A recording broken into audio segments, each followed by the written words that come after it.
お世話になっております。マサルです。今回は D マークについて一緒に勉強していきます。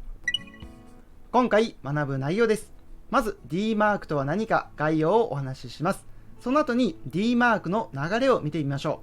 う。最後に D マークレコードについて少しだけお話をして動画を終えたいと思います。それでは始めていきましょう。D マーク、ドメインベースドメッセージオーセンティケーションレポーティング&カンフォーマンスは送信元ドメイン認証技術の一つです。過去の動画で送信元ドメイン認証技術として SPF と DKIM について勉強しました。D マークを利用することによってそれらの送信元ドメイン認証に失敗したときに送信側ドメインの DNS サーバーがそのメールの取扱ポリシーを公開することができます。D マークは少しだけ複雑なので、まずここでは大枠として D マークというのは受信側のドメインがSPF や DKIM による送信元ドメイン認証に失敗したときに送信側ドメインからそのメールの取扱ポリシーを確認することができる技術というところだけ押さえておいてください。では次に D マークの流れを見ていきましょう。まず送信元ドメインのメールサーバーからメールが受信ドメインのメールサーバーに届きます。そこで SPF や DKIM による送信元ドメイン認証が行われます。その結果、認証 OK の場合は D マークの出番はありません。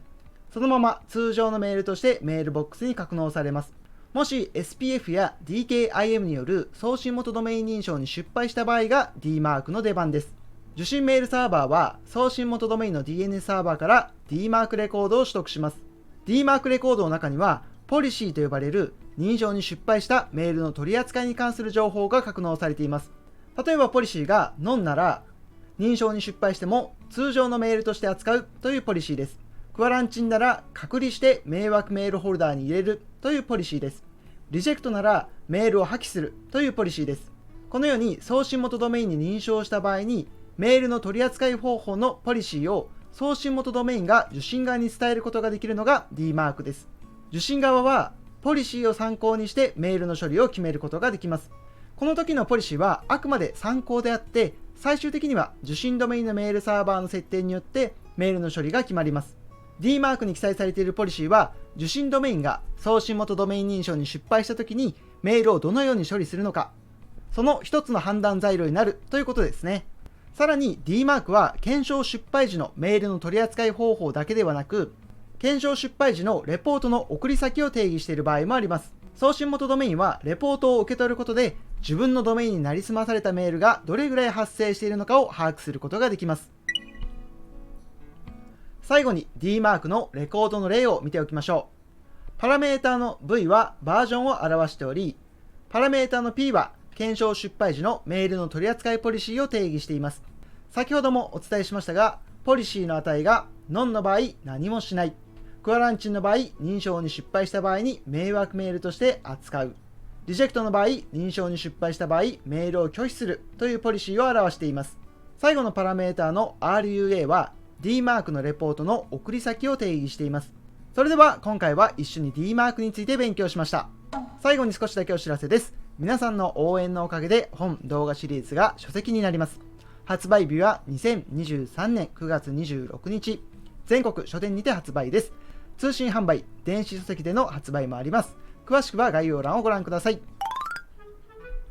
それではおまけトークです。D マークのポリシーで NON というポリシーがあるというお話をしました。これは認証に失敗しても何もせずに普通のメールとして扱ってほしいというポリシーです。自分のドメインに偽ったメールなのにどうしてこのようなポリシーを利用するのでしょうか。それは D マークの利用目的がなりすましメールの監視だからです。NON にしておくとなりすましメールがあったとしても何もしないことになりますが、なりすましメールの発生をレポートとして受け取ることができます。自分のドメインを偽ったなりすましメールの動向を監視したいという目的であればポリシーは NON で十分ということですね。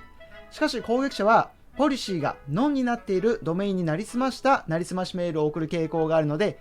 NON にしておくセキュリティリスクも考えておく必要はありそうです。それでは今回は D マークを一緒に勉強しました。最後まで動画をご視聴いただきありがとうございました。